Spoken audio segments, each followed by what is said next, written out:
Subscribe करें और bell दबाएं ताकि कोई खबर रह न जाए।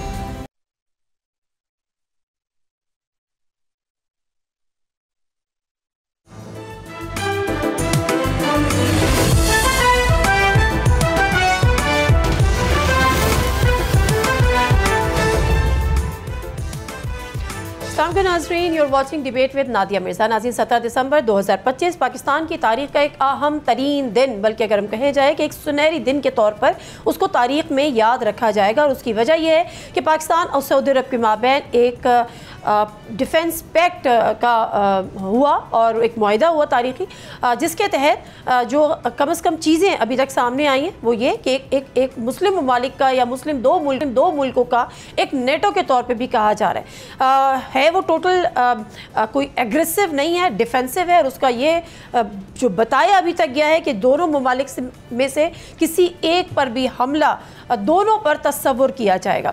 इसके मज़ीद खदोखाल क्या है, क्या पाकिस्तान की मायशी सूरत हाल पर या पाकिस्तान की मईशत पर भी इसके दूररस नताइज होंगे, आगे चल के इसकी पोजीशन क्या होगी, इस पर भी बात हो रही है। लेकिन दो तीन इंपॉर्टेंट चीज़ें हैं वो ये कि तर्जुमान दफ्तर ख़ारजा ने आज बड़ा कैटेगोरिकली इसकी वजाहत की है। उन्होंने कहा है कि पाक सऊदी जो मुआहदा है किसी तीसरे मुल्क के ख़िलाफ़ नहीं है। सिंपल सी बात है, जिस तरह से हम बात कर रहे हैं कि ये एग्रेसिव नहीं है, डिफेंसिव है। अगर हमला होगा किसी भी एक मुल्क पर तो दूसरा मुल्क साथ खड़ा होगा, दूसरे मुल्क पर भी, यानी दोनों मुल्कों पर तस्वुर किया जाएगा। उसके बाद अगर हम ये इसके इफ़ एंड बट्स में जाने से पहले अगर हम भारत का यानी इंडिया का इस पर रिएक्शन देख लें तो मेरे ख्याल सारी बातें ख़त्म हो जाती हैं कि कुछ तो ऐसा है कि इसमें इंडिया की चीखें निकल रही हैं।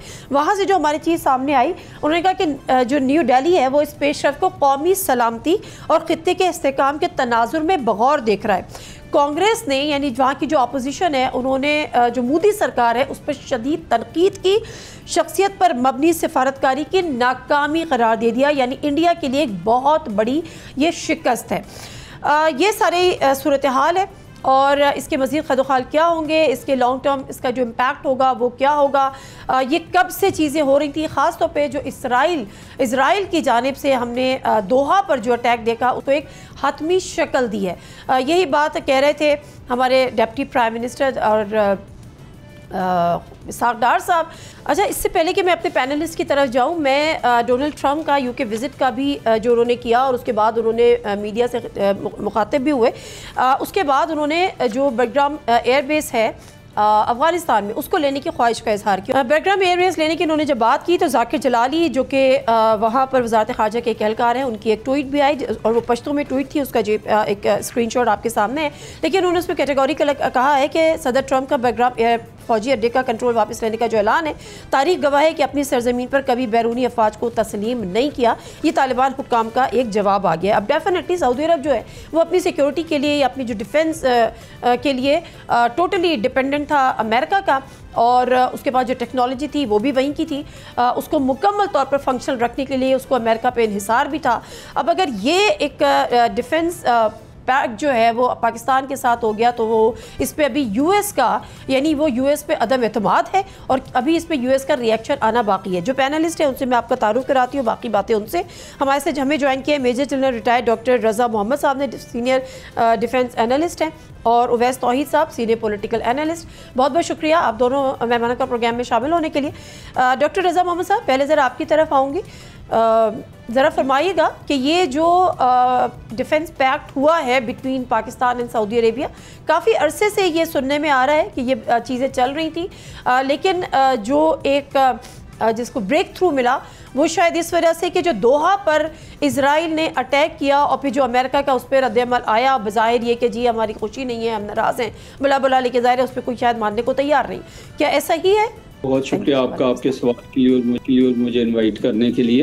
एक्चुअली जब हम सऊदी अरेबिया और पाकिस्तान के ताल्लुकात को देखते हैं तो ये आज के नहीं कोई 80 साल पहले से हैं। और 1950-51 में पाकिस्तान ने और सऊदी अरेबिया ने एक स्ट्रेटेजिक पैक्ट भी किया था। उसके बाद पाकिस्तान की अफवाज, पाकिस्तान के बाकी लोग उनके मुल्क की तामीर और तरक्की में काम करते रहे।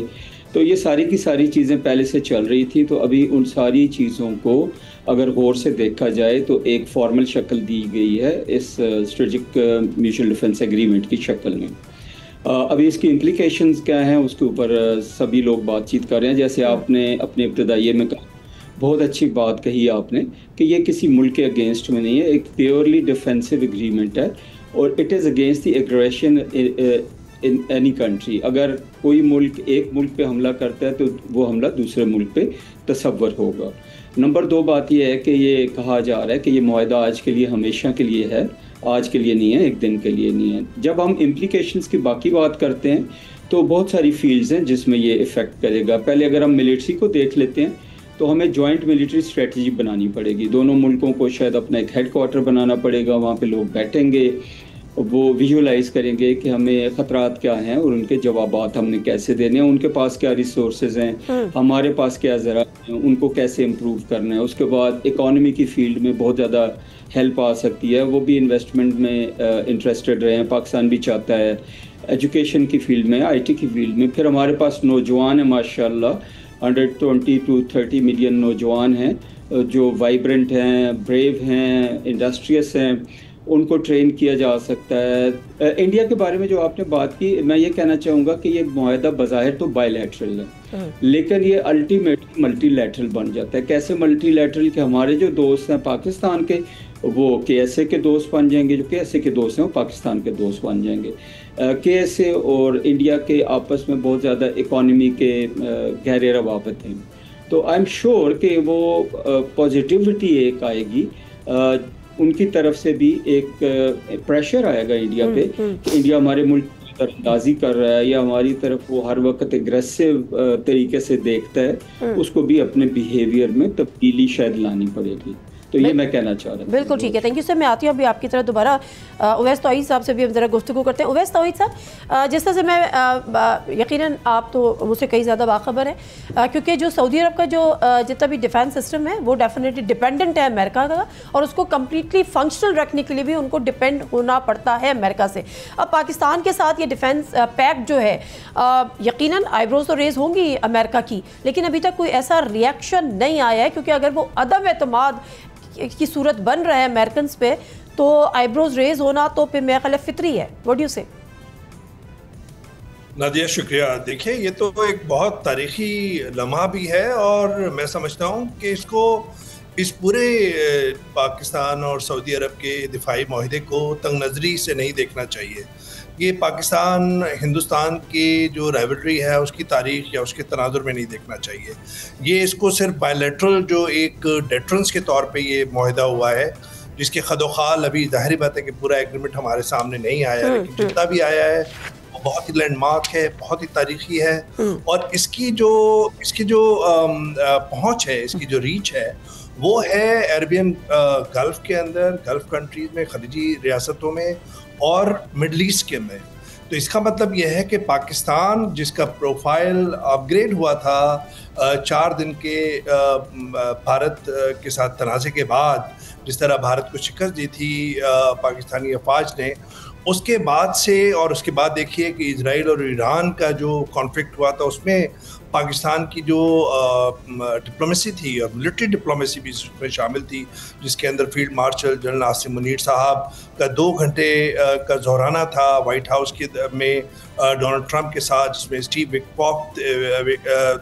विटकॉफ थे जो स्पेशल एनवॉय हैं मिडल ईस्ट के अंदर, जो टॉक्स कर रहे थे वो थे, मार्को रूबियो थे। उसके बाद ईरान के सदर पेज़ेशकान जो हैं वो यहाँ पर शुक्रिया अदा करने आए, ग्रैटिट्यूड दिखाने आए कि किस तरह तनाज़े के अंदर पाकिस्तान ने और उसके बाद शायद टर्की ने जिस तरीके से ईरान का साथ दिया है।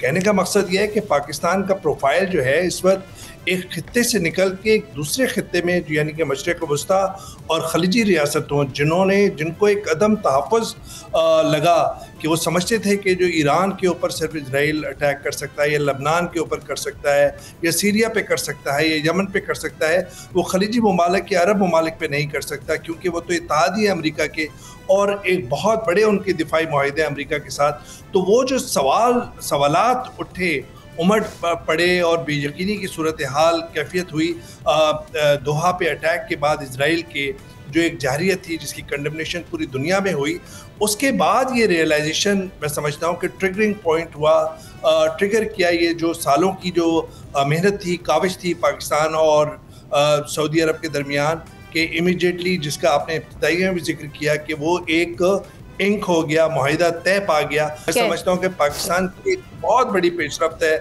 और सऊदी अरब जो मुस्लिम दुनिया के अंदर सबसे इन्फ्लुएंशियल मुल्क है और पाकिस्तान जो वाहिद एटमी मुल्क है, दोनों के दरमियान ये मुआहिदा एक बहुत बड़ा पैगाम लेके जा रहे हैं पूरी दुनिया में। और मुझे ख्याल में आखिरी जुमला, मेरे ख्याल में मुझे लगता है कि आने वाले दिनों के अंदर गल्फ कंट्रीज़ या अरब कंट्रीज़ और इस तरह के जो दिफाई मुआहिदों के अंदर पाकिस्तान के साथ आएंगे और एक बहुत बड़ा अलायंस बनने का इम्कान होगा। ठीक है, तो जनरल साहब आप इस बात से एग्री करते हैं कि ये इस्लामिक कंट्रीज़ का कोई नेटो बनने जा रहा है?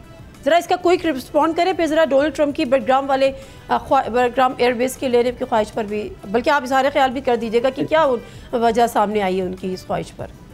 हाँ जी, I think it will be too early to say, लेकिन पॉसिबिलिटी को आप रूल आउट नहीं कर सकते। ठीक है, इसलिए कि आपने देखा होगा कि मिडिल ईस्टर्न कंट्रीज जो हैं उन्होंने पिछले बहुत सारे सालों से, बहुत दहाइयों से अपनी सिक्योरिटी जो है वो आउटसोर्स की हुई थी, यानी कि वो डिपेंडेंट थे यूएसए, वेस्ट और नेटो पे अपनी सिक्योरिटी के लिए। और रिसेंटली जो कतर में हुआ, जो अभी जिक्र भी हो रहा था, अवैस साहब फरमा रहे थे कि ये एक बहुत बड़ी एम्बेरसमेंट होगी ना सिर्फ कतर के लिए बल्कि अमेरिका के लिए, कि अमेरिका जो है अगर उसे सिक्योरिटी का गारंटर था तो क्या हुआ। तो जब ये ऐसे हालात हुए तो फिर ये डेवलपमेंट हुई जिसमें अल्हम्दुलिल्लाह पाकिस्तान और अच्छा जनरल साहब, सॉरी मैं आपकी बात काट रही हूँ, मुझे अभी तक अमेरिका का बाकायदा ऑफिशियल कोई रिएक्शन नहीं आया। That was my same question with Owais Tauheed साहब एज वेल, लेकिन ज़ाहिर है वो दूसरी इंपॉर्टेंट बात कर रहे थे कि एक तरह से अदम एतमाद है अमेरिका पर। अगर सऊदी अरब जो है जो टोटली डिपेंडेंट था अपने डिफेंस उसके लिए, सिस्टम के लिए अमेरिकन पे, और वो पाकिस्तान को उसने दिया है, तो अमेरिका का रिएक्शन आना एक कोई फितरी है या आईब्रो रेज होना फितरी है? Do you see? इफेक्ट तो ज़रूर होगा जी, रिएक्शन भी होगा कि ज़ाहिर है उनकी अपनी एक पोजीशन जो है, influential position in the middle east तक पहुंची है। लेकिन मेरे ख्याल में कि पाकिस्तान और सऊदी अरेबिया जो हैं वो मिल के वो कोशिश करेंगे कि उनको ये बावर कराया जाए कि ये एक बायलैटरल मुआहिदा है, ये किसी भी तीसरे मुल्क के खिलाफ नहीं है। बिल्कुल ठीक, दोनों मुल्कों का बाहमी मुआहिदा है और दोनों के ताल्लुकात अमेरिका से बहुत अच्छे चल रहे हैं इस वक्त, बहुत अच्छे हैं और अगेंस्ट द एग्रेशन है। It is not an aggressive. बिल्कुल ठीक। सॉरी सर, मैं ज़रा बात करना चाह रही हूँ, ये जो जिस ख्वाहिश का इजहार किया है डोनाल्ड ट्रंप ने अफगानिस्तान की बडग्राम एयरबेस का, उसके पीछे क्या है? उन्होंने कहा कि चाइनीज़ न्यूक्लियर प्लांट जो है उनके उसका 1 घंटे की दूरी पर है, इसकी क्या वजह थी? जी मेरे ख्याल में ये है जी कि पहली बात तो है कि Budgam air base is one of those bases. पहले तो ये है कि वहाँ पे 4-5 बेसिस थी जहाँ पे उन्होंने बहुत ज़्यादा एक्सपेंस किए आफ्टर 9/11 टिल दे विड्रू। तो बडग्राम उसमें सबसे बड़ी बेस है। मैंने बडग्राम बेस देखी हुई है, मैं वहाँ थोड़ा सा रुका भी हुआ हूँ। तो बहुत बड़ा बेस है, अंडरग्राउंड, ओवरग्राउंड और very strong, billions of dollars उन्होंने स्पेंड किए बनाई बेस। अल्टीमेटली उनको अंडर प्रेशर या तालिबान के साथ उन्होंने एग्रीमेंट करके उनको छोड़ना पड़ा। अभी उनको रियलाइज़ हो रहा है कि जब तक वो अफ़गानिस्तान में थे तो उनका इस एरिया में फ़िज़िकल इन्फ्लुएंस था, क्योंकि जब तक वो खुद प्रेजेंट नहीं रहते, ऑल्दो उनके बहुत सारे बैरी बेड़े हैं, उनकी बेसेस हैं, सैकड़ों हज़ारों बेसेस हैं दुनिया में, इर्द गिर्द हर जगह पे उनके फ़ौजी जो हैं वो तैनात हैं, उनके बैरी क्या कहते होते हैं, जहाज़ खड़े हैं, एयरक्राफ्ट खड़े हैं, कतर में उनकी बेस है, सारा कुछ। लेकिन जब तक आप फिजिकली एक जगह प्रेजेंट नहीं होते तो तब तक आपका इन्फ्लुएंस उतना नहीं होता। नंबर 2, जो उन्होंने चाइना की बात की, वो ये बात की कि अफगानिस्तान से चाइना इज़ वेरी क्लोज और वो चाइना को अपने लिए एक थ्रेट समझते हैं फिजिकल प्रेजेंस के लिए। डोनाल्ड ट्रंप अब चाह रहे हैं, बट आई थिंक कि अफगानिस्तान रेजिस्ट करेगा। किया उन्होंने, जो तालिबान हुकूमत ने जो रिएक्शन दिया, उन्होंने कहा ये तारीख नहीं है कि हम अपनी सरजमीन किसी को दें, बट लेट्स सी कि how unfold the things are in future. Owais Tauheed साहब, अब ज़रा इंडिया के लिए, इंडिया की जो इस पर शोर बरपा है, उन्होंने कहा कि हम इसको देख रहे हैं, कौमी सलामती के तनाजुर में भी देख रहे हैं, प्लस रिसेंट जो चाबार पोर्ट से भी उसको जो है वो बाहर कर दिया गया। इंडिया कितना आपको आइसोलेशन में जाता दिखाई दे रहा है? देखिए, पैदर पे जो है वो डिप्लोमेटिक फ्रंट पे तो इंडिया को बहुत ही सुक्की का सामना है। काफ़ी ह्यूमिलिएटिंग उनको डिफीट्स हुई हैं पाक भारत तनाज़े के बाद, चाहे वो आप टैरिफ्स का मसला देख लें या ट्रम्प का बार बार पाकिस्तान की तारीफ़ करना और फिर सालिसी के लिए जो भारत का मकबूजा कश्मीर है, पाकिस्तान भारत दरमियान सालिसी का बार बार जिक्र करना, उसके बाद उनके तैयारों का गिरना, राफेल का गिरना, अब भी बरतानिया के दौरे में भी उन्होंने इसका जिक्र किया। तो ये नरेंद्र मोदी जो अपने आप को एक बहुत बड़ी इकनॉमिक पावर समझ रहे थे कि ये जब ट्रम्प आएंगे तो उसके बाद सिर्फ वाहवाह होगी, और मोदी और ट्रम्प का एक बहुत गहरा रिलेशनशिप है। मैं समझता हूँ कि इंडिया को बहुत सुर्खी हुई है उस फ्रंट पे।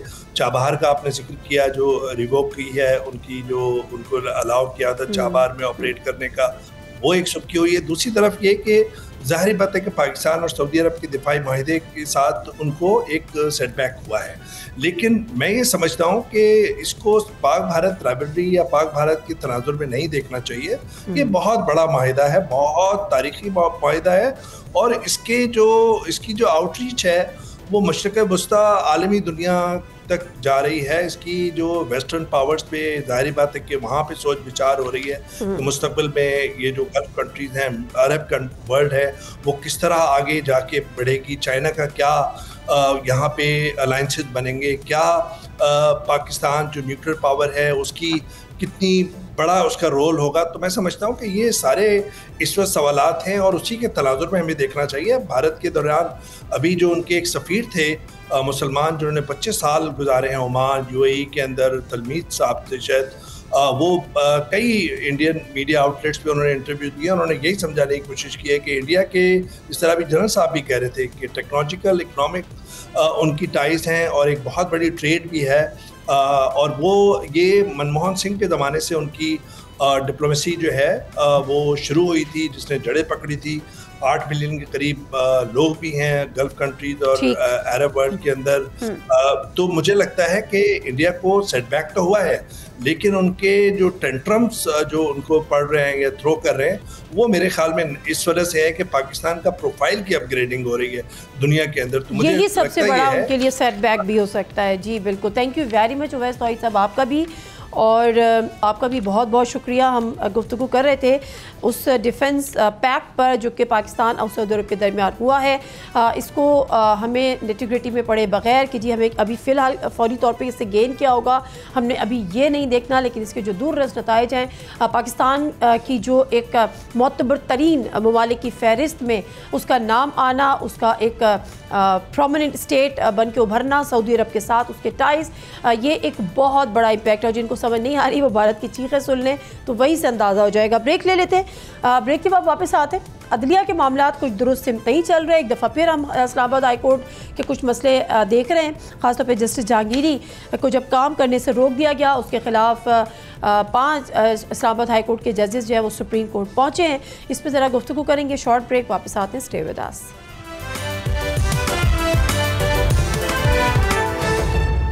जी नाज़रीन, प्रोग्राम में एक दफ़ा फिर आपको खुश आमदीद कहते हैं। और सुबह से खबरें हम दिख रहे थे, सुन रहे थे, इस्लामाबाद हाई कोर्ट के 5 जजेस सुप्रीम कोर्ट पहुंचे हैं और उन्होंने एक आम साइल की तरह अपनी दरख्वास्तें जमा कराई हैं। मामला क्या था? मामला ये था कि इस्लामाबाद हाई कोर्ट के जो चीफ जस्टिस हैं, जस्टिस डोगर, उन्होंने एक समाअत की थी। और उससे भी पहले की अगर हम बात करें तो 11 जुलाई 2024 जिसमें मियाँ दाऊद नामी एक वकील ने एक इस्लामाबाद हाई कोर्ट से रुजू किया था कि जस्टिस तारिक महमूद जहांगीरी की जो LLB की डिग्री है वो गलत है, जिसके बिना पर जो है वो उनको सुना जाए और उनको गैर आइनी उनकी जो डिप्लॉयमेंट है या उनकी जो तैनाती है, पोस्टिंग है, उसको गैर आइनी करार दिया जाए। उसके बाद ये मामला सुप्रीम जुडिशल काउंसिल में भी गया और फिर काफ़ी देर ताख़ीर का भी शिकार रहा। बिलाखिर इस्लामाबाद हाई कोर्ट ने यह फैसला दिया और फ़िलहाल जस्टिस जहांगीरी को काम करने से रोक दिया, जिस पर ये जो दीगर जजेस थे या सुप्रीम कोर्ट पहुँचे, उन्होंने दरख्वास्त जमा करी। मामला ये क्या है और ये LLB की डिग्री का क्या मामला है, लेकिन उससे भी बढ़कर ये कि क्या इस्लामाबाद हाई कोर्ट किसी को काम करने से इस तरह से रोक सकती है, यही शायद मामला हैं। इस पर हम गुफ्तगू करेंगे। आज के प्रोग्राम में हमें ज्वाइन किया हाफिज़ एहसान साहब ने, जो कि सीनियर लीगल एक्सपर्ट हैं, और रियासत अली आज़ाद साहब ने भी, जो कि फॉर्मर प्रेसिडेंट हैं Islamabad high court bar council के और लीगल एक्सपर्ट भी हैं। दोनों मेहमानों का बहुत बहुत शुक्रिया। रियासत अली आज़ाद साहब, इस बात से आपसे शुरू करती हूँ कि मामला है क्या और क्यों नौबत पड़ी, क्यों नौबत आई कि जी 5 जजेस जो थे वो सुप्रीम कोर्ट गए? इस्लामाबाद हाई कोर्ट का ये फैसला क्या दुरुस्त नहीं था या वो ये फैसला लेने के मजाज नहीं थे? बिस्मिल्लाहिर्रहमानिर्रहीम। नादिया, देखें जो बैकग्राउंड है ना कि वो जहांगीर साहब की डिग्री को जो कराची यूनिवर्सिटी है वहाँ से वो कहते हैं कि जी ये इर्रेगुलर उनकी डिग्री है। ये मैटर जो है सिंध हाई कोर्ट में पेंडिंग है, सब जुडिस है, और उस पर कराची यूनिवर्सिटी को रोक दिया गया है।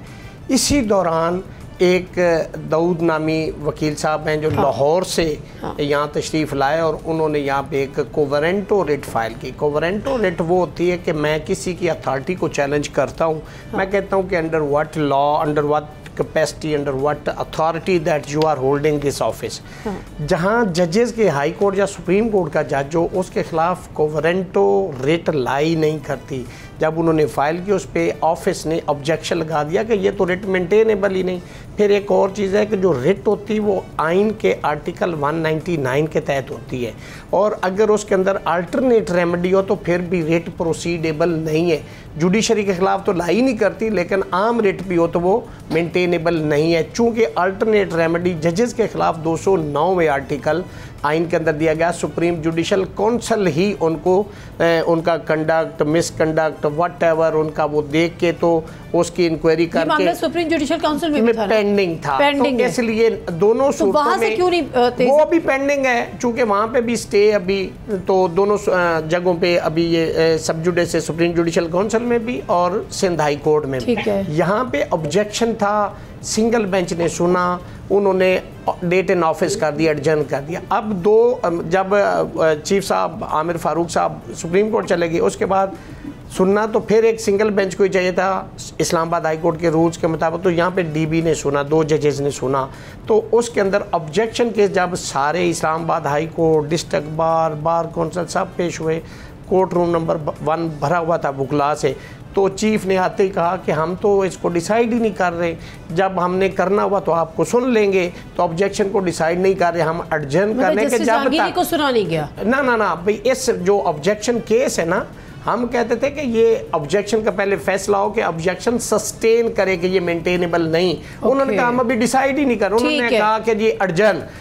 जब उन्होंने ये कहा कि जब तक सुप्रीम जुडिशल काउंसिल डिसाइड नहीं करती हम इसको डिसाइड नहीं करें, ये ऑर्डर करके वो चले गए लिखवा के। जब हम घर पहुंचे बाद में पता चला कि चैम्बर में जाकर उन्होंने ऑर्डर वो लिखवा दिए जिसमें उनको जुडिशल अख्तियारात वापस ले लिए और उनको काम से रोक दिया है। इस पे सुप्रीम कोर्ट ऑफ पाकिस्तान की जजमेंट है कि कोई ब्रदर जज दूसरे ब्रदर जज को काम करने से नहीं रोक सकता, उसके जुडिशल अख्तियार नहीं ले सकता वापस। उस पर PLD 2010 सुप्रीम कोर्ट पेज 61 है, उसके अंदर ये लॉ क्लियर है। लेकिन अब चूंकि ये ऑर्डर हो गया है तो जितने 5 जजेस साहबान हैं उन्होंने अपनी अपनी ज़ाती कैपेसिटी में इसको सुप्रीम कोर्ट ऑफ पाकिस्तान में चैलेंज कर दिया। मेरी इस पे राय थी कि सुप्रीम कोर्ट को, और जो आर्टिकल 191A है जिसके तहत कमेटी सुप्रीम कोर्ट की, ये फिट केस था सुओ मोटो का अंडर आर्टिकल 184 सब आर्टिकल 3 के वो सुनते पब्लिक एट लार्ज का मामला, चूंकि एक जज चूंकि उसका है मामला तो वो कितने लोगों को कर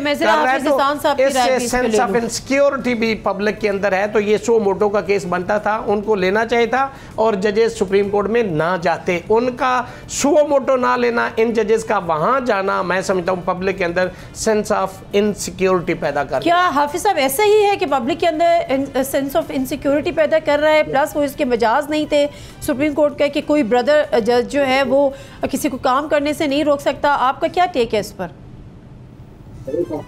नादिया, बिस्मिल्लाहिर्रहमानिर्रहीम। एक तो ये है कि हम जब फैक्ट्स पे बात करें तो फैक्ट्स जो है वो डिटेल्स आने चाहिए। अगर लॉ या कानून या एक जुडिशल प्रेसिडेंट दुनिया पूरे के अंदर है कि कोई भी जज जो है वो अपने दूसरे जज को जुडिशल ऑर्डर से काम से नहीं रोक सकता, तो बिल्कुल ये बात ठीक है और ये अनप्रेसिडेंटेड है कि जो पाकिस्तान के अंदर होता आ रहा है। और ये पहली दफ़ा नहीं हुआ। पहली दफ़ा 97 के अंदर चीफ जस्टिस सजाद अली शाह को एज ए चीफ जस्टिस काम करने से रोका गया। सुप्रीम कोर्ट का एक बेंच था, इसी तरह की एक पटिशन थी, कॉन्स्टिट्यूशन का आर्टिकल 209 भी मौजूद था और चीफ जस्टिस सजाद अली शाह घर चले गए। उसके बाद पाकिस्तान की सुप्रीम कोर्ट ने कई प्राइम मिनिस्टर्स जो हैं जिनको सिर्फ आर्टिकल 95 की बुनियाद के ऊपर डिस्क्वालीफाई किया जा सकता था या उनको छोड़ा कहा जा सकता था कि आप प्राइम मिनिस्टर की सीट छोड़ें, उन्हें पाकिस्तान की सुप्रीम कोर्ट ने आर्टिकल 184(3) के नीचे फारिग किया, जिसमें यूसुफ रजा गिलानी और मियां नवाज शरीफ थे। फिर इसी पाकिस्तान की सुप्रीम कोर्ट ने एक ऑर्डर पास किया कि फाइज ईसा साहब जो जस्टिस थे उन्हें जुडिशल रिस्ट्रेन किया गया कि जुडिशल ऑर्डर आप नहीं करेंगे, और इन केसेस के अंदर उनका ऑर्डर जो है वो उसको केस फिक्स ही न किया जाए, और वो भी चीफ जस्टिस गुलजार और जस्टिस बंदयाल और पूरा एक लार्जर बेंच था। अब ये चीज़ें आज आपके सामने आई हैं, ये पाकिस्तान की जो जुडिशल पॉलिटिक्स है उसका आपको एक क्लाइमेक्स नजर आया है कि जिसके अंदर जब भी जुडिशियल पॉलिटिक्स अपने क्लाइमेक्स पे पहुंचती है इस तरह की चीजें आपको आती हैं। और ये जो अभी आपको आया इसमें देखें कि किस तरह इस्लामाबाद हाई कोर्ट के जजेस जो हैं एक दूसरे के खिलाफ ऑब्जर्वेशंस देते आए हैं, किस तरह पाकिस्तान की सुप्रीम कोर्ट जो है उसके जजेस एक दूसरे के खिलाफ ऑब्जर्वेशन दे आए, किस तरह चीफ जस्टिस ऑफ पाकिस्तान को कंटेम्नर कहा गया है, किस तरह हाई कोर्ट के जजेस ने अपने लेकिन ऑब्जर्वेशंस देना और किसी को काम कर देने से रोक देना, मैंने आपको कि chief justice Nadia, chief justice Sajjad Ali Shah को भी काम से रोका गया। रिटन ऑर्डर सुप्रीम कोर्ट का मौजूद है, यहाँ के ऊपर रिटन ऑर्डर मौजूद है। चीफ जस्टिस ऐसे ही है? नहीं, मैं गुजारिश कर रहा हूँ ना, मैं गुजारिश कर रहा हूँ कि ये भी जो हुआ है ये बिल्कुल नामुनासिब है, ये लीगली ऑर्डर सस्टेन नहीं करेगा सुप्रीम कोर्ट के अंदर। लेकिन बुनियादी चीज इसके अंदर है कि जो चीजें आई हैं ये जुडिशियल कॉन्डक्ट शो किया जा रहा है।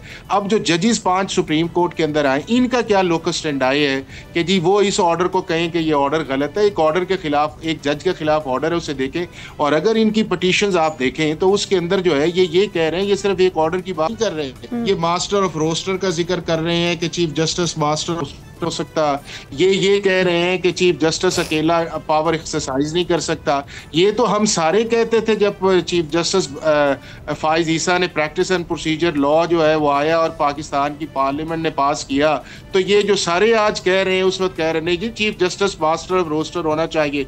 तो जब फुल कोर्ट इस्लामाबाद की मीटिंग हो गई है उसके अंदर एक मेजोरिटी ने फैसला कर दिया है, तो मेरा ये ख्याल ये है कि आज जो जजेस यहाँ पे आए हैं हमारे लिए बड़े मोहतरम है, ना इनका लोकस स्टैंडाई है, ना ये ग्रीव्ड है, और उन्हें इस प्रोसेस के अंदर नहीं आना चाहिए था।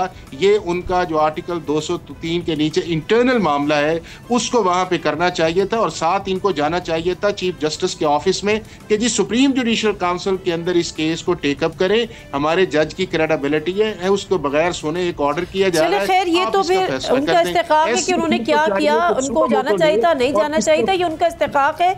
लेकिन बहरहाल कोई इलीगल कोई एक्ट तो नहीं है, मगर जो इत्तलात अभी आ रही हैं कि जी एक रेफरेंस और फाइल हुआ है, वो हुआ है जस्टिस एजाज इसहाक खान के ख़िलाफ़ सुप्रीम जुडिशल काउंसिल में, और कोई मलिक वक़ास, मोहम्मद वक़ास मलिक नामी वकील हैं, उन्होंने किया है, और उन्होंने कहा है कि जस्टिस एजाज इसहाक पर उन्होंने बदउनवानी, जानिबदारी, आईनी हलफ के खिलाफ वर्जी के इल्ज़ामात आयद किए हैं।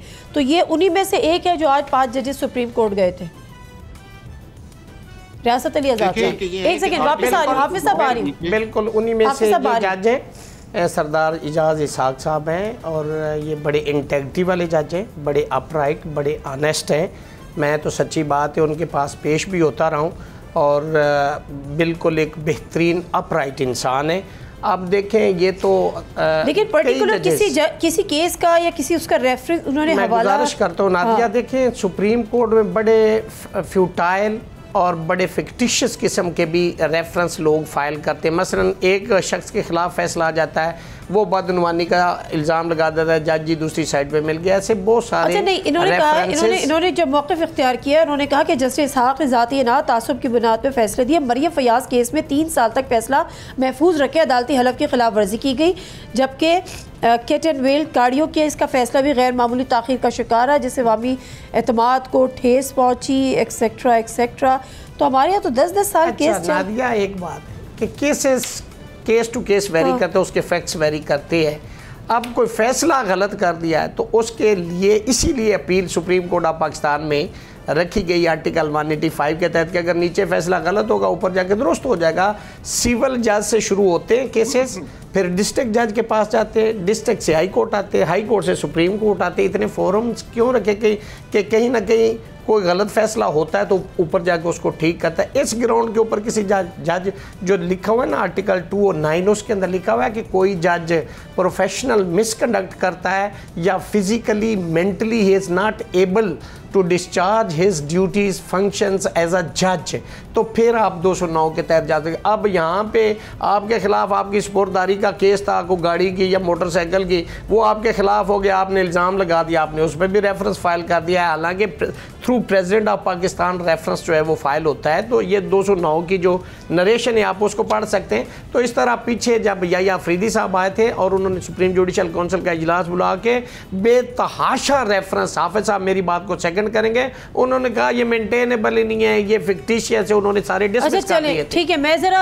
हाफिज एहसान साहब पहले जरा उस केस पे बात कर ले, फिर इस पे आ जाते हैं जो जस्टिस जहांगीरी साहब वाला मामला है। तो आपको लगता है कि सुप्रीम कोर्ट में चूंकि अब ये अपीलें दायर हो गई हैं तो ये फैसला वहीं पे उड़ जाएगा जो डोगर साहब का है, जस्टिस डोगर? एक तो ये है कि ये फैसला सस्टेन नहीं करेगा, चूंकि जो फैसला किया गया है वो एक नामुनासिब फैसला है, कानून के मुताबिक नहीं है। एक जज दूसरे जज के खिलाफ इस तरह का ऑर्डर नहीं कर सकता और उसका कॉम्पिटेंट फोरम वो सुप्रीम जुडिशल काउंसिल है। लेकिन दूसरी चीज ये है कि अगर 1-1.5 साल से ये मामला चल रहा है और पाकिस्तान की सुप्रीम जुडिशल काउंसिल में मौजूद है, तो जजेस की भी तो रिस्पॉन्सिबिलिटी होनी चाहिए ना कि वो ये कहें कि जनाब हम इसका फैसला करते हैं। या जिस जज साहब के खिलाफ ये फैसला आया है और उनको एक 5 जजेस का जो लेटर उसकी बुनियाद के ऊपर जो है एक कैंपेन भी बनी है, वो SJC के अंदर चले जाते कि जी इसका जल्दी फैसला करें, चूंकि मैं एक हाई कोर्ट का जज हूं, मेरी एक इज्जत है, मेरी एक क्रेडिबिलिटी है, पब्लिक क्या सोचेगी मेरे बारे के अंदर। और फिर उतनी देर में खुद कह देते कि जी मैं इसमें काम नहीं करता। तो मैं ये समझता हूं कि हमारे जुडिशल सिस्टम के अंदर बहुत सारी ऐसी वीकनेसेस हैं। और ये जो आप SJC पे बात करते ना, ये कहाँ लिखा हुआ है कि एक जज जो है 3-3 साल फैसले ना करे और रिजर्व करके बैठ जाए, 6-6 माह ना करे, या जजेस जिस तरह लॉयर के ऊपर मुंह मारते हैं, फाइलें मारते हैं, या क्लाइंट्स के साथ जिस तरह इनका एटीट्यूड है, या उसके बाद अभी वकील खड़ा ही होने लगता है तो वो कहते हैं हमने फैसला कर दिया है। यही हाल हमारी हाई कोर्ट्स का जनरली है, यही हमारी सुप्रीम कोर्ट का है। क्या वहां के ऊपर एक जज का कॉन्डक्ट नहीं है? क्या जज को जो है वो कम बोलना चाहिए, ज्यादा सुनना चाहिए? ये नहीं है क्या? जज जो है जो अदालत के अंदर पूरी लाइव ट्रांसमिशन ऐसी देखी है जिनका हम यहाँ पर जिक्र भी नहीं कर सकते। आपने भी देखी होंगी लाइव ट्रांसमिशन जो आई हैं, उसमें तो वकला के मुंह से आवाज निकलती थी और आगे से स्नैप कर दिया जाता था। हमने तो वो दौर भी देखा है। ये वो जुडिशरी है कि जिसके लिए हमने मारे खाई, स्ट्रगल किया इफ्तिखार चौधरी साहब के दौर के अंदर। इनको एक एग्जेम्पलरी जुडिशरी के तौर पे आना चाहिए था, डिलीवरेंस के अंदर और एलिवेशन ऑफ जजेस के अंदर। दोनों बहुत बड़े क्वेश्चन मार्क है। 2007-8 से आज भी हमारी जुडिशरी साउथ एशिया के अंदर सबसे लोएस्ट है और दुनिया में 132-33 नंबर पे है। तो इन जजेस की जो इंडिपेंडेंस ऑफ जजेस है या जुडिशरी है, क्या पाकिस्तान का आम आदमी जो है उसको उसका फायदा हुआ है? नहीं हुआ उसका फायदा। ये है वो इशू आम आदमी जो हमारी कैसी बातें करते हैं, आप बातें करते हैं आम आदमी की। मेरी बात सुने, आप छोड़े आम आदमी को, मेरी बात सुने।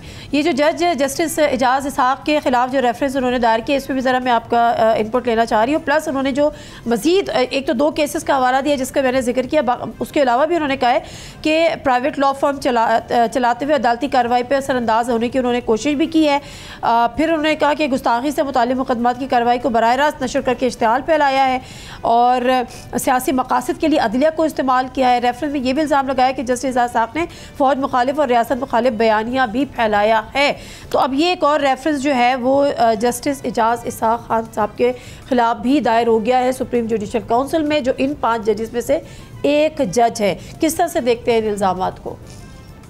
देखिए, मैं इसके मेरिट्स या डी मेरिट्स पे मैं अभी बात नहीं करूंगा, लेकिन मैं ये समझता ये हूँ कि अगर इन 5 जजेस के मुतालिक जो है एक नैरेटिव बन गया है और इनके मुतालिक जो चीज़ें जो हैं या इनके चीफ जस्टिस से मुतालिक जो चीज़ें हैं या उसके बाद इनके कॉन्डक्ट से मुतालिक चीज़ें हैं या इनके रेफरेंसेस से मुतालिक हैं, पाकिस्तान की सुप्रीम कोर्ट को एक बड़ा फैसला करना चाहिए। चूँकि ये इस तरह जो हो रहा है ये पाकिस्तान नहीं, मैं ये कह रहा हूँ कि अगर किसी के खिलाफ दरखास्त आई है, SJC जो है फौरी तौर पे कन्वीन हो और जितनी भी इस तरह की गलत दरखास्तें अगर आती हैं उनको खारिज करे और अगर ठीक आती हैं उनका फैसला करे ताकि लोगों का इंसाफ के निजाम पे ये रेफरेंस अगर पड़ा रहता है तो कंट्रोवर्सी तो रहेगी ना। अब आपके सामने एक रेफरेंस आ गया है, एक दूसरा आया है, आप बैठे 2-3 दिन हेयरिंग करें, उसको फैसला करें। बिल्कुल ठीक है, बेहतरीन तजवीज़ है। आप इससे करते हैं ना, supreme judicial council is the best forum, most decide करें। आप तलवार वही पे डिसाइड हो, मामला आगे जाएगा। उस जज के ऊपर जो कोर्ट कर रहा है उसके ऊपर आप तलवार लटकाते, उसकी इंटेंसिटी को क्वेश्चन करते, आप उनको सुने। अगर फेक एंड फिक्टिशियस से आप देन एंड देयर उसको डिसाइड करें ताकि ये एक वंस फॉर ऑल अरसे बाद जो है वो बड़े अरसे बाद हाफिज एहसान अहमद साहब और रियासत आजाद साहब एक पेज पे आए। आज तो सेलिब्रेशन का दिन है। बहुत शुक्रिया हाफिज एहसान साहब आपके टाइम का, बहुत शुक्रिया sir. Time is over. Thank you very much sir, आपका भी बहुत बहुत शुक्रिया। बात ये जुडिशियल काउंसिल जो है वो बेस्ट फोरम है, मोस्ट एप्रोप्रिएट फोरम है, उसी में अगर फैसले हो जाए और बर वक्त हो जाए तो ना मामला लिंगर ऑन हो, ना मामला यहाँ तक पहुँचे कि इस्लामाबाद हाई कोर्ट और उसके बाद सुप्रीम हाई कोर्ट। प्रोग्राम से दीजिए नादिया मिर्जा को इजाज़त। अल्लाह हाफिज़।